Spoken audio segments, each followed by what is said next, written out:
88절까지 한 절씩 교독하시겠습니다. 제12일에는 납달리 자손의 족장에 난 족장 에난의 아들 아히라가 드렸으니 그 예물도 성소의 세겔대로 130세겔 중 은반 하나와 70세겔 중 은발이 하나라. 이 두 그릇에는 소재물로 기름 섞은 고운 가루를 채웠고 또 10세겔 중 금숟가락 하나라. 이것에는 향을 채웠고 또 번제물로 숙송아지 하나와 새 하나와 1년 된 어린 수양 하나이며 속죄제물로 수염소 하나며 화목제물로 소 둘과 수양 5과 수염소 5과 1년 된 어린 수양 5이라. 이는 에난의 아들 아히라의 예물이었더라. 이는 곧 단에 기름 바르던 날에 이스라엘 족장들이 드린 바 단에 봉헌 예물이라. 은반이 12이요 은바리가 12이요 금숟가락이 12이니 은반은 각각 130세겔 중이요 은바리는 각각 70세겔 중이라.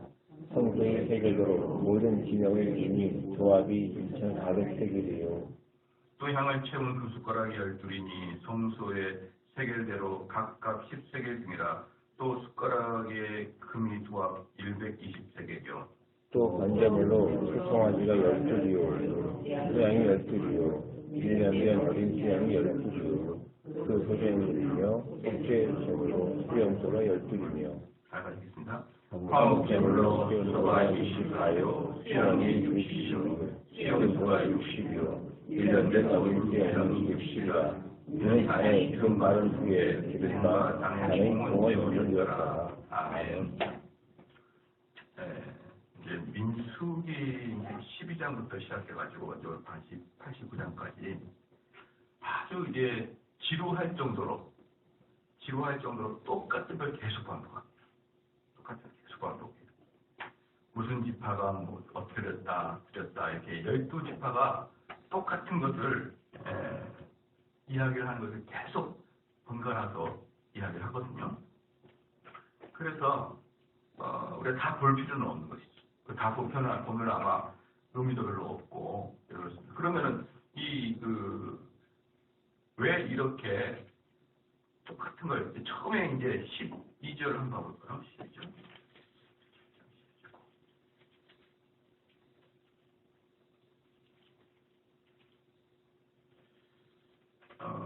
12절 같이 하십시오. 시작. 제1일에 예물을 드린 자는 유다 지파 암미나답의 아들 나선이라. 여기서부터 시작해가지고 그 예물은 성소의 세겔대로 130세겔 중 은반 하나와 70세겔 중 은발이 하나라. 이 형식으로 똑같아요. 이제 처음에 시작을 유다 지파부터 시작하고 마지막 납달리까지 12지파다.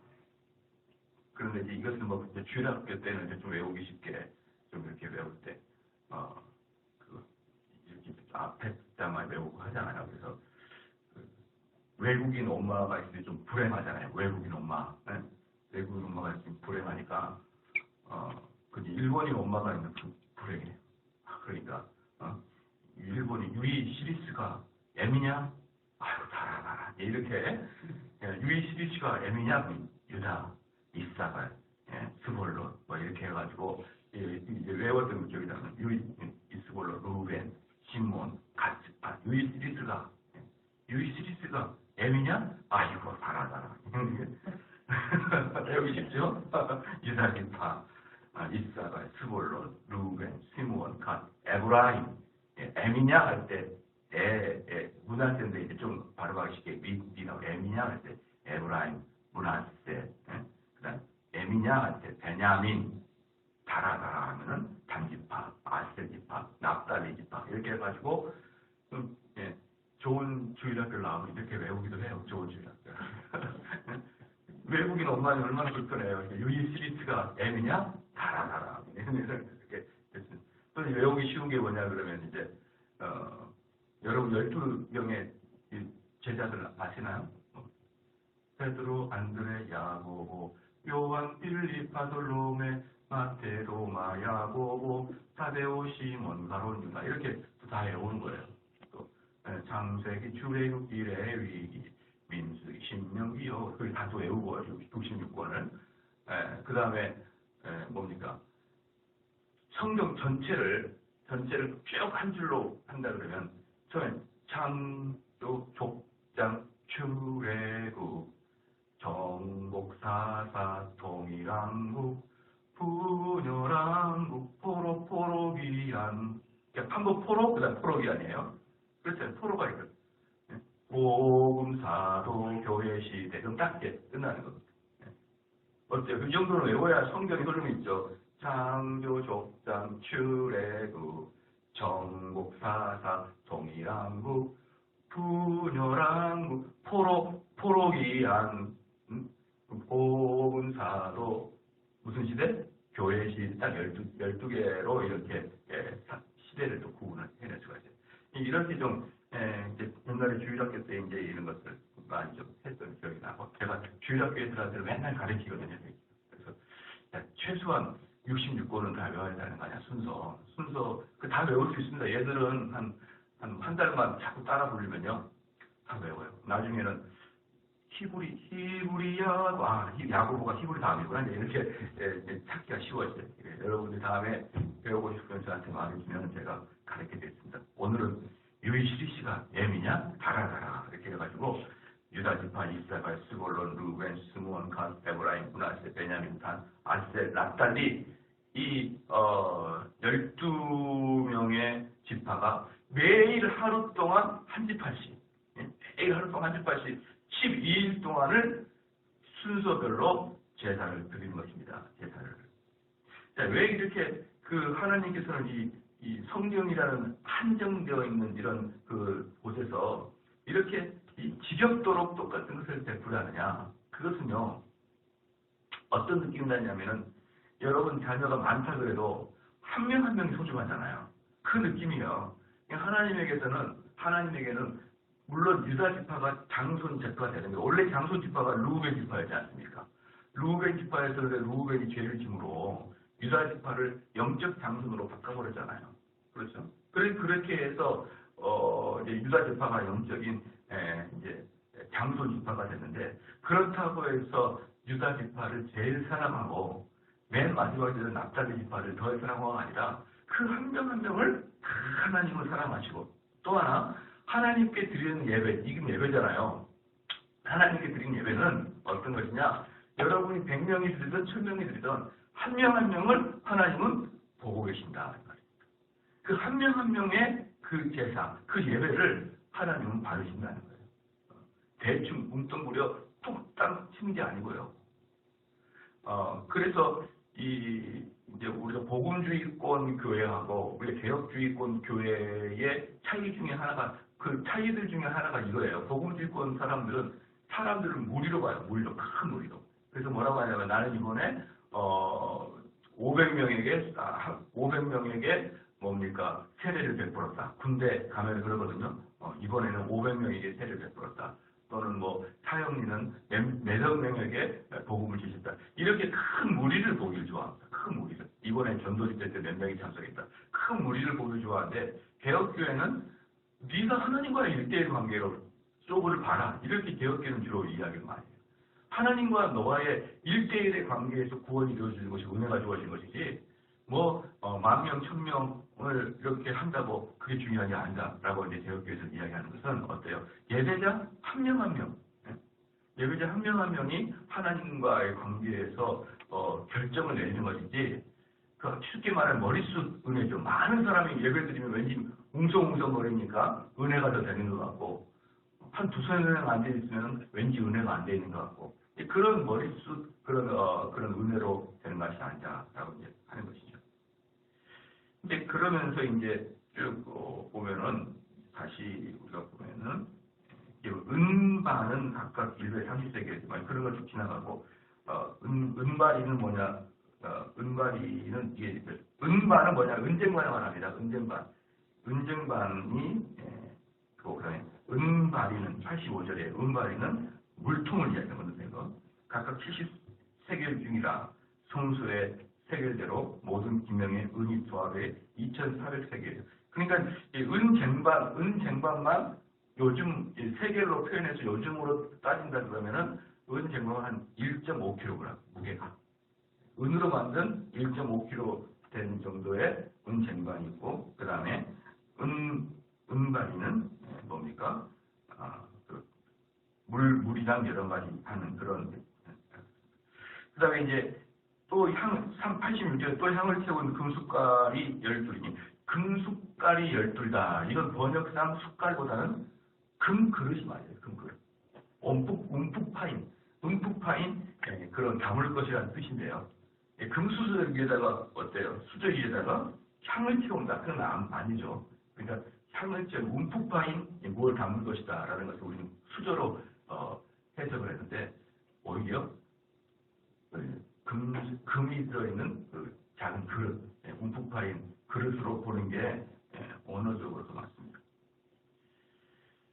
그러면서 이제 또 번제물로 수송아지 12이요, 수양이 12이요, 1년 된 수양이 12이요, 그 소제물이면 속죄제물로 수염소가 12이요, 또 이제 화목제물. 그래서 번제, 소제, 속죄제, 화목제 이렇게 나와 있거든요. 근데 뭐 우리가 또 다시 항상 봤지만 다시 한번 보면은 항상 제사 중에 가장 기본적인 제사, 가장 중요한 제사는 번제랄 때 번제. 이 번제는 다 하나님께 태워드리면서 내가 하나님께 모든 걸 다 헌신하고 드리겠습니다. 나의 이 몸을 하나님께 드리나이다라는 의미가 번제라고 드렸죠. 그런데 번제가 가장 중심이고 가장 본질적인 예배이지만, 그럼에도 불구하고 예배를 드릴 때 제일 처음에 속죄제부터 드린다고 했잖아요. 속죄제부터 항상 그 순서가 속죄제를 드린 이후에 이 다음에 모든 제사가 들립니다. 그러면 이 속죄제라는 것은 히브리어로 하타트라는 게 속죄제인데, 이 하타트는 하타라는 동사에서 파생된 게 하타트 명사인 거예요. 하타라는 동사에서 파생된 하타트 명사입니다. 그러면서 하타는 뭐냐? 여러분 혹시 그 하말타라고 들어봤나요? 하말타라는 뭐냐? 죄 중에 관역을 벗어나다 이런 뜻이 있어요. 그러니까 히브리에게는 그 하나님께서는 이제 그것은 이제 우리들의 학자들이 추측이 단지 학자들의 추측이죠. 전혀 성경에는 근거가 없는 이야기 중에 하나가 뭐냐면, 왜 하나님께서는 이스라엘 백성들에게 이 성경을 맡겼나? 왜 하나님은 이스라엘 백성들을 선민으로 삼았을까? 선민으로 삼고 그 하나님의 뜻인 성경을 이스라엘 백성이 맡겼을까라고 추측해 볼 때, 그 중에 하나가 뭐냐면, 이스라엘 백성에게는 죄라는 개념이 15가지의 죄라는 개념이 있어요. 우리는 죄라는 개념이 보편적인 나라에서 그렇게 많은 나라가 없어요. 그런데 이스라엘에는 죄라는 언어가 아주 풍부하게 사용돼요. 풍부하게. 그러니까 이 죄에 대해서 아주 전문적으로, 그래서 여호와께 죄를 지었다라고 할 때 언어적으로 다 틀려요. 근데 우리 한국에서는 뭘로밖에 안 나옵니까? 죄로밖에 안 나와요. 그러니까 아마도 하나님께서는 이스라엘 백성들이 죄에 대한 그런 개념의 그 아주 디테일하고 아주 세밀한 부분의 단어적인 요소가 이스라엘 백성에게는 고대로부터 가지고 있었어요. 그 죄도 여러 가지, 신성에 대한 죄를 짓느냐. 그 다음에 신성에 대해서도 몇 가지의 또 그 감각이 또 따로 있고요. 또 인간에 관한 또 죄를 짓느냐. 인간에 관한 죄를 짓 때는 어떤 그 도덕적인 또 죄와 또 물체적으로 또 손해를 가한 것과 또 어떤 성적인 면과 또 뭐 여러 개 신이 배신하는 이런 모양과 이런 것들에도 다 나눠져요. 그러니까 죄에 대해서 엄청나게 전문적인 식견을 갖고 있는 게 히브리 말의 언어적인 특징이다. 그래서 하나님께서는 그런 이유 때문에 아마 맡기지 않았느냐. 추측이라고 했죠.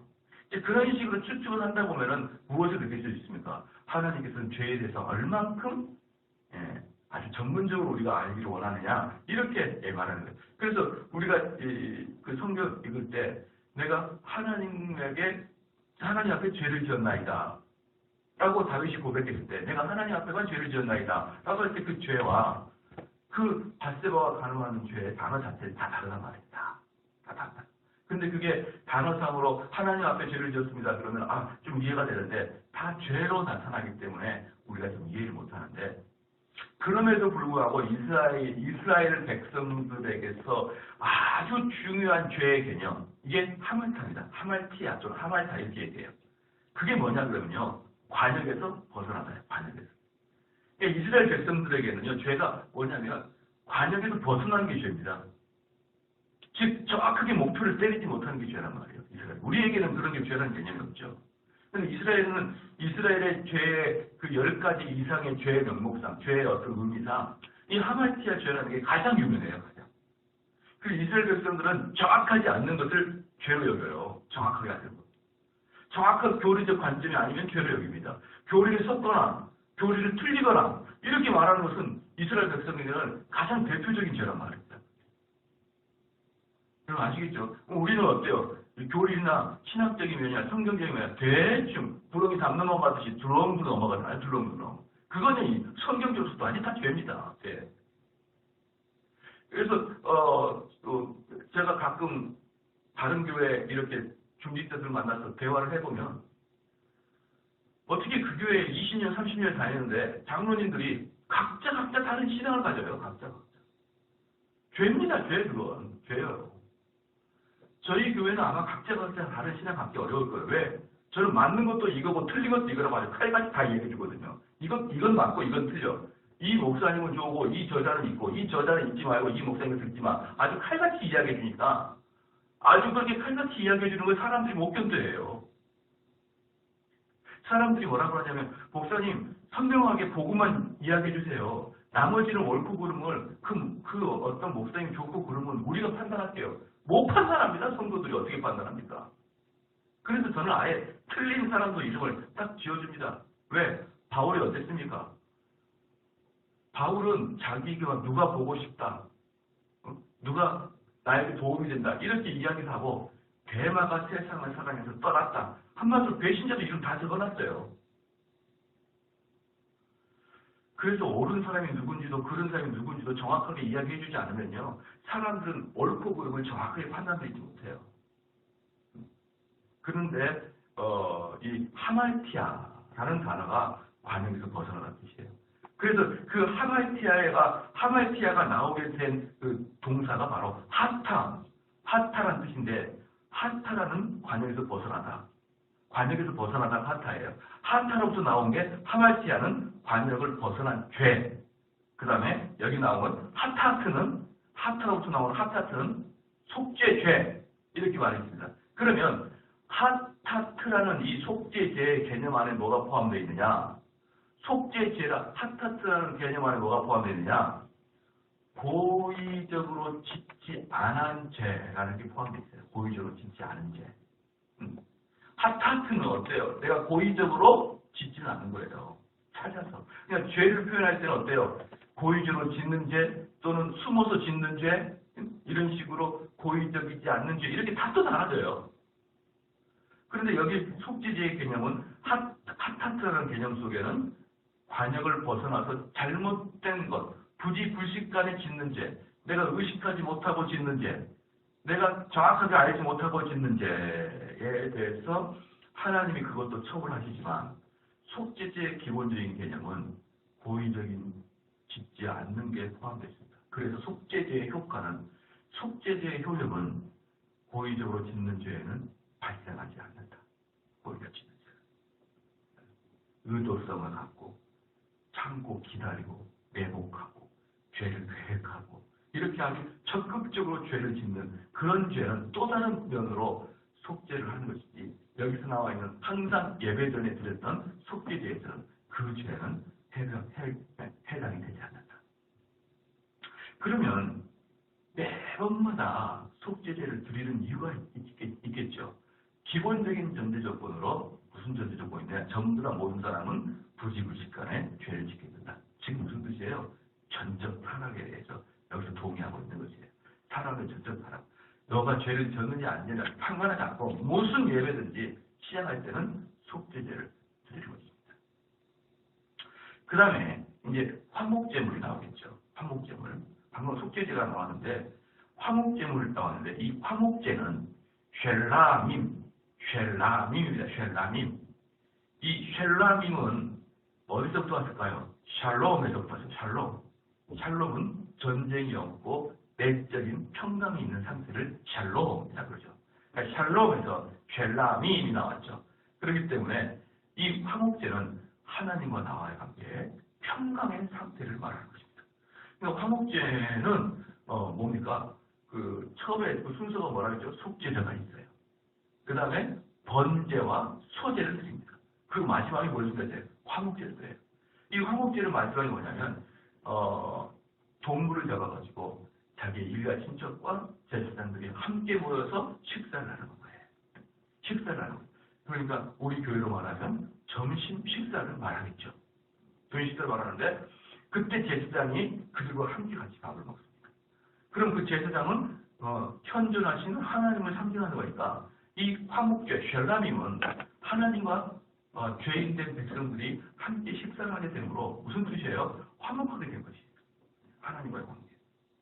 근데 이 화목제에는 세 가지의 제사가 또 분리되어 있습니다. 감사제, 그 다음에 낙헌제, 그 다음에 서원제 이렇게 또 세 가지로 분리되어 있어요. 감사제는 뭡니까?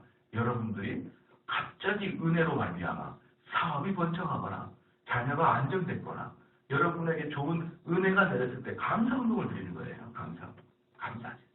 그래서 감사운동, 감사제는 다른 헌금에 비해서 월등히 많습니다. 은혜를 갑자기 받았으니까. 그래서 이 감사제, 감사운동을 드리는 것은 아예 구약에서부터 그 정신이 내려와온 거예요. 갑자기 하나님께서 은혜를 주시고. 그 다음에 낙헌제는 뭐냐? 낙헌제는 아무것도 없는데 그냥 하나님께 감사운동을 드리는 거예요. 나한테 가끔 교인들 보면요. 매주마다 감사운동을 드리는 분이 계세요. 매주마다. 그럼 그분은 매주마다 감사에 대한 제목이 있느냐? 아니에요. 그냥 내가 살아가는 것 자체, 내가 우리 가족이 탄없이 살아가는 자체를 하나님께 감사하기 위해서 감사운동을 매주마다 드리는 거예요. 이게 낙헌제가 지초예요. 낙헌제는 뭐 평범한 거 상황에서 감사제를 드리는 것입니다. 그 다음에 이제 서원제는 말 그대로 내가 하나님께 목표했던 서원이 이루어질 때 내가 하나님 이런 목표를 하나님께 이루어내겠습니다. 이런 상태를 내가 하나님께 이루어낼 테니까 하나님 도와주십시오 했는데 그 서원이 완성되었을 때 서원제를 드립니다. 예컨대 나시린이 끝날 때 나시린 서원이 끝날 때 이제 하나님 앞에 나시린 서원을 끝낼 때 드리는 게 서원제예요. 감사. 지금까지 나를 지금까지 사역을 잘 감당하게 해주심을 감사합니다. 그래서 이 나시린 같은 경우는 일평생을 나시린으로 살지 않는다 그랬죠. 어느 기간이 소원이 있다고 했어요. 그 기간 동안에 머리도 감지 않고 포도주나 건포도 같은 것도 먹지 않고 아주 철저하게 금욕적인 삶을 살면서 그 기간을 하나님만 바라보고 산다고 했잖아요. 그래서 그 서원의 기간이 끝나면은 이제 하나님께 감사의 예물을 드리면서 어때요? 내가 그동안 만약에 1년이면 1년 동안에 나시린을 살았던 이 모든 것들이 하나님의 유효하게 받아지기를 바랍니다. 라는 차원에서 서원제를 주는 것입니다. 그렇게 화목제는 그런 세 가지의 개념으로 들어지고 있고요. 그 다음에 소제물이 있어요. 소제물은 여러분 뭐라고 했습니까? 이 소제물이라는 단어는 민하. 꼭 한글 여자 읽어죠. 민한데 이 민하라는 뜻은 선물, 헌물, 예물이라는 그런 개념이 있어요. 선물, 헌물, 예물이라는 개념이 있는데 이건 뭐냐 그러면요. 아주 그 순하게 하얀색 백색 밀가루예요. 백색 밀가루에다가 감남유하고 유황을 뿌려가지고 하나님께 음식을 만들어드리는데 여기서 다른 게 뭐냐면 다른 제사는 어때요? 피를 흘려서 드리는 제사죠. 그렇죠. 피를 흘려 드리잖아요. 피를 흘려 드리고 특별히 번제 같은 경우는 다 태워서 드리잖아요.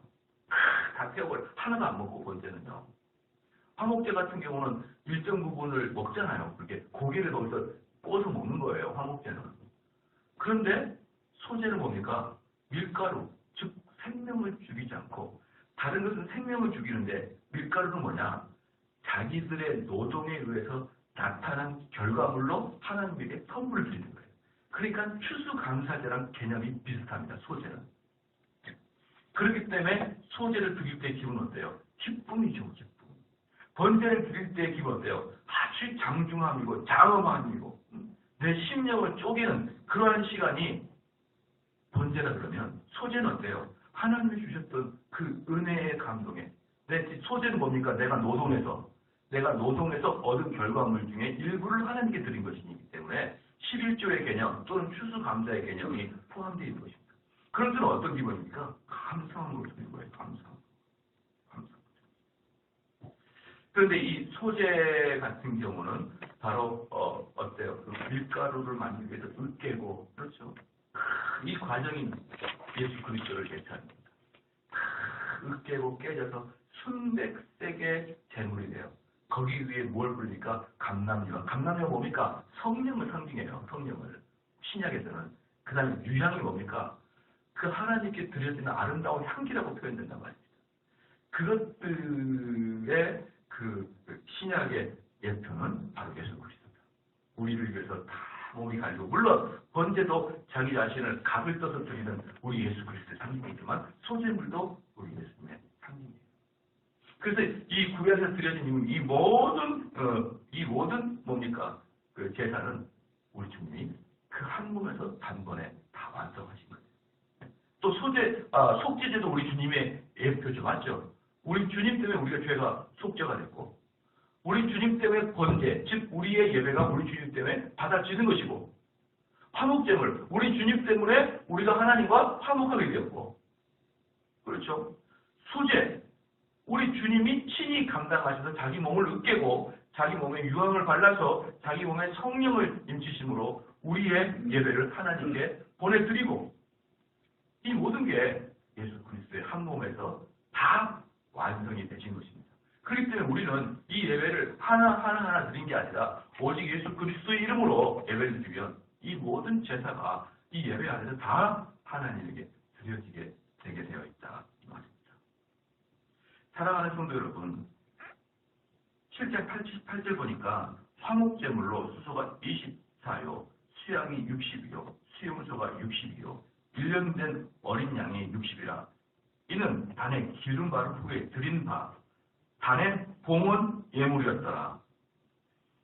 기름 발랐다. 이건 무슨 뜻이었습니까? 구별한다. 라는 거예요. 그렇기 때문에 이 민수기에 나와 있는 이 엄청나게 많은 그래서 88장까지나 이루어진 이 각 족속들에 의한 제사법이 이렇게 오랫동안 나온 이유는 중요하기 때문에 나오는데요. 그렇지만 예수님에 의해서 이 모든 것들이 어떻게 돼요? 다 완성이 된 거예요. 구약의 제사법은 폐지가 됐습니다. 그런데 무엇은 폐지가 되지 않았다고 했습니까? 그 제사의 의식은 폐지가 됐어도 정신은 폐지가 되어 있지 않다. 정신은 폐지가 되어 있다. 그래서 우리 주님께서는 여러분 레위기 민수기에 엄청나게 나온 게 뭡니까? 엄청나게 나온 게 봉헌하라, 드려라, 하나님께 드려라. 이게 엄청나게 나오고요. 마태복음 6장 20절 21절에는 물질이 있는 곳에 내 마음이 있다고 우리 주님께서 말씀하셨어요. 그렇기 때문에 우리 주님, 우리 하나님은 우리를 태초부터 우리를 잘 아시기 때문에요. 네 마음에 있는 것을 하나님께 올 때는 드리는데 그것을 항상 돈이나 재물이나 밀가루나 이런 걸로 항상 우리에게 드리기를 바랍니다. 왜 그렇다고요? 우리가 물질이 있는 곳에 마음이 있다는 것을 우리 주님이 마태복음 6장에 20절 21절에서 말씀하셨고 우리 하나님께서 처음부터 레위기 민수기를 여러분이 잘 살펴보면 엄청나게 많은 부분에 너희가 봉헌할 것에 대합니다.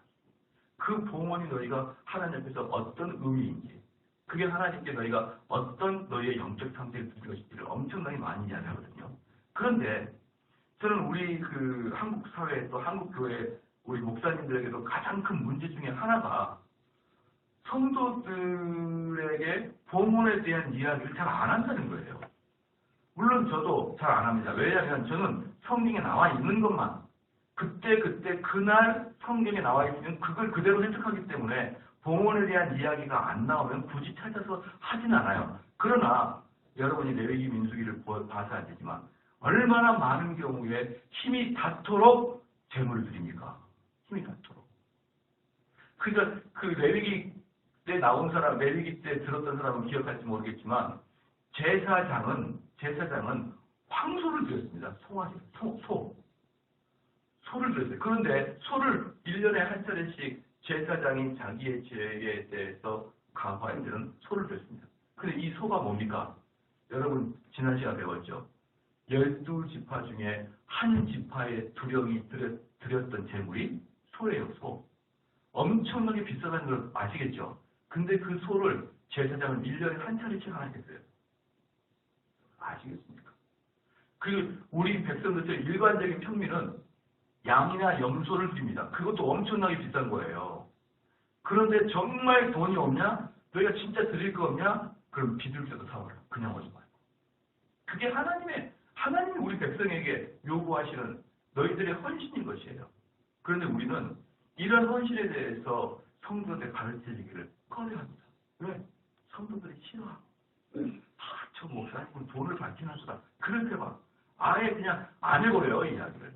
그럼 저는 그분들한테 이야기합니다. 너희가 하나님 보고 목회하냐? 사람 보고 목회하냐?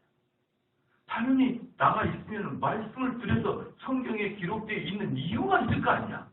근데 왜 너희들이 스스로 알아서 그걸 왜 스스로 카트해버렸느냐? 성도들 싫어하니까. 저는요. 이렇게 눈치를 보면서 설교하고 눈치를 보면서 사역을 하는 것 자체가 벌써 한국교회가 타락하는 제1번이라고 저는 생각해요. 그래서 여러분들에게 가지고 있던 여러 가지 은사와 달란트가 있을 거 아니에요. 하나님 주셨던 여러 가지 장점들, 다른 사람들에 비해서 나한테 있는 강점들, 그걸 10분 하나님께 드리란 말입니다. 시간이 많은 사람은 많은 시간을 들여서 봉사함으로 하나님께 드리고요. 남들보다 머리가 좋은 사람은 성경을 더 많이 연구해가지고 사람들을 막 가르치고 사람들을 세우고 말이에요. 하나님께서 장사가 잘 되기 위해서 재정을 주시면 재정을 드려서 그 재정을 가지고 하나님의 사역이 잘 감당되게 하고 말이죠. 사랑하는 성도 여러분, 저희 교회가 앞으로 해야 될 일 중에 하나가 뭐냐면 선교사님들을 도울 건데요. 선교사님들은 그게 없어요. 그 책을 들고 다니기가 힘들어요. 저기 깊은 산골짜기 밀림까지 가야 되니까. 그럼 목사님들에게 무엇이 필요할까요? 태블릿 PC 안에다가 여러 가지 전자책을 넣어서 들고 다니면 되는 거예요. 거기 200권 들고 다니면 도서관 하나가 돌아다니는 거잖아요.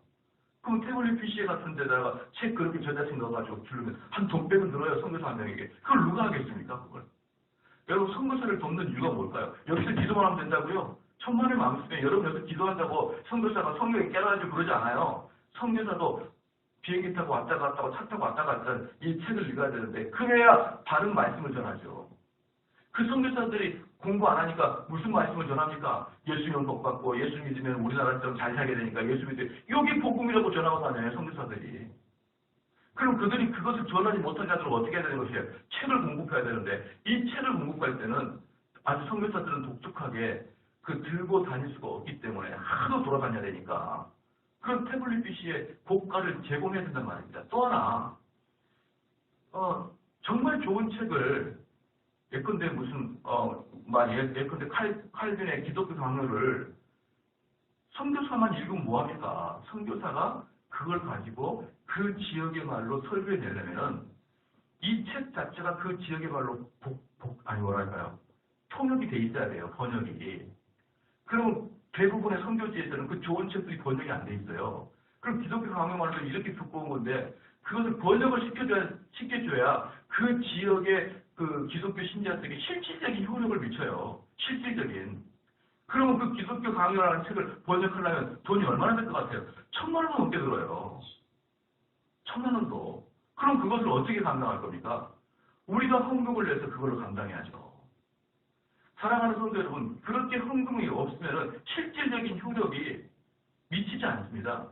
예를 들어서 우리나라가 제가 지난 시간에 이야기했나요? 제가 어디서 이야기했는지 모르겠지만 원래 프랑스인들에 의해서 우리나라가 카톨릭이 선교가 들어와요. 카톨릭. 마테오 리치 이런 사람이 다 프랑스 사람들이에요.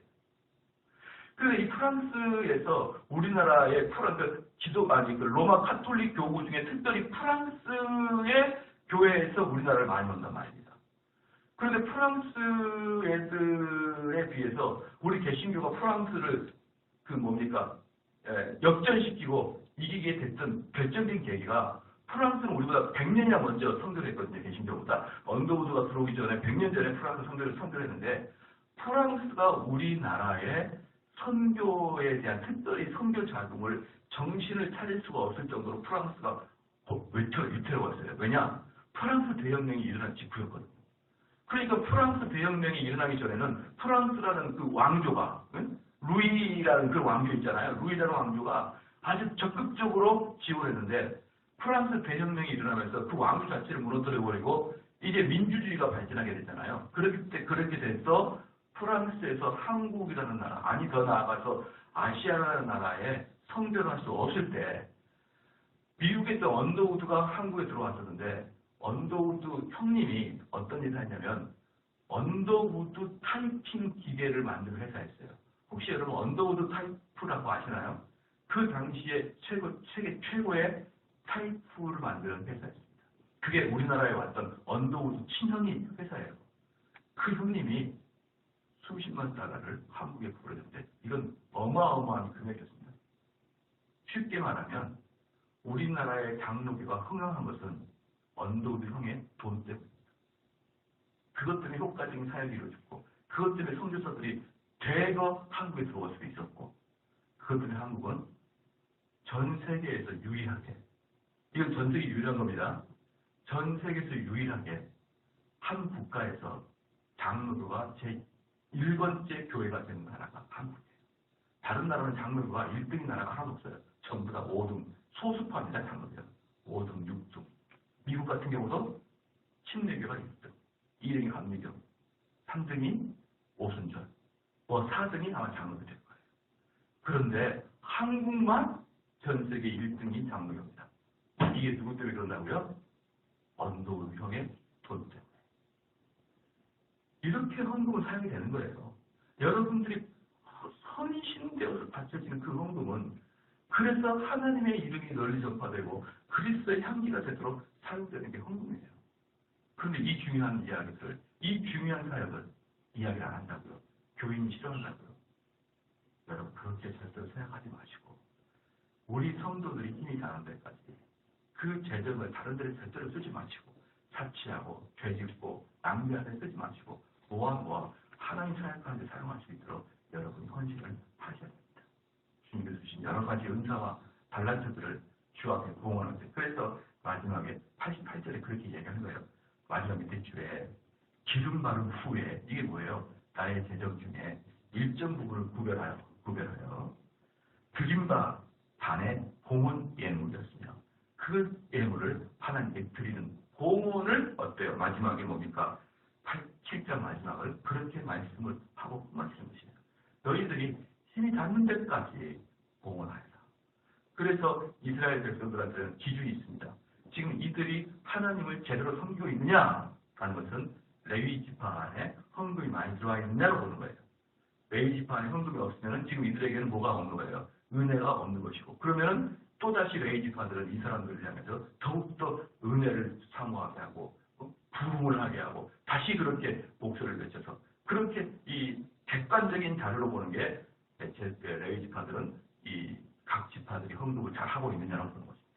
사랑하는 성도 여러분, 그래서 어디 가서도 혹시 목사님들이 설교할 때 여러분 헌금 내십시오 라고 할 때 헌금 내어 복 받으십시오 그것은 옳지 않은 얘기예요. 그거야말로 하나님이 가장 싫어하는 행군을 좀 것입니다. 그러나 정직한 목사님께서 여러분이 헌금되는 것은 당연한 것입니다 라고 할 때는 마음의 부담감을 갖지 말고 열받아 하지 마시고 저기 하나님 말씀이 무엇이나 잘 이렇게 기억하시길 기도로 축원합니다. 기도하시겠습니다.